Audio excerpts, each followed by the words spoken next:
Presidensial threshold atau ambang batas pencalonan presiden kembali jadi perbincangan jelang tahun politik 2024. Sejumlah pihak mengajukan uji materi ke Mahkamah Konstitusi. Parpol di parlemen pun terbelah soal sikap terhadap presidensial threshold sebesar 20% yang masih menjadi pedoman di Pilpres.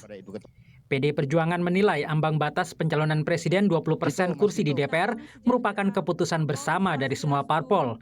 Jadi tidak ada alasan untuk mengubahnya.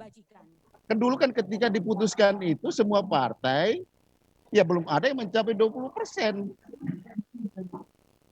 Dan sehingga 2019 kan kita menggunakan ini gitu kan. Nah setelah 2019 PDI Perjuangan dapat 20%. Nah terus kemudian mau dirubah. Hanya karena PDI Perjuangan dapat 20%. Atau apa alasannya gitu. Nah saya nggak melihat ada alasan yang cukup argumentatif untuk merubah ini gitu. Ketua Umum Partai Kebangkitan Bangsa PKB Mohaimin Iskandar mengatakan partainya ingin ambang batas pencalonan presiden diturunkan dari 20% yang berlaku saat ini demi membuka ruang bagi banyak pihak untuk berkompetisi di Pilpres. Nah itu cita-cita PKB dari awal. Cita-cita kita itu saya belum terlaksana karena nggak ada pembahasan undang-undang.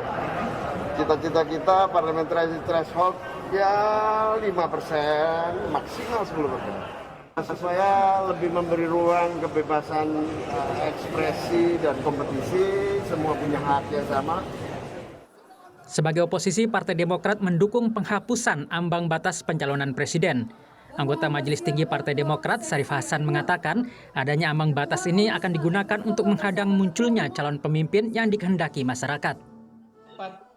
Ada kecenderungan oligarki, di mana partai-partai yang pemenang saja yang bisa mengajukan calon presiden. Sementara itu bukan alternatif yang terbaik. Alternatif itu kita harus membuat alternatif yang disodorkan kepada rakyat. Hingga kini parpol koalisi pendukung pemerintah seperti PDIP, Golkar, Gerindra, Nasdem hingga P3 tetap mendukung penerapan ambang batas pencalonan presiden 20% dari jumlah kursi di DPR.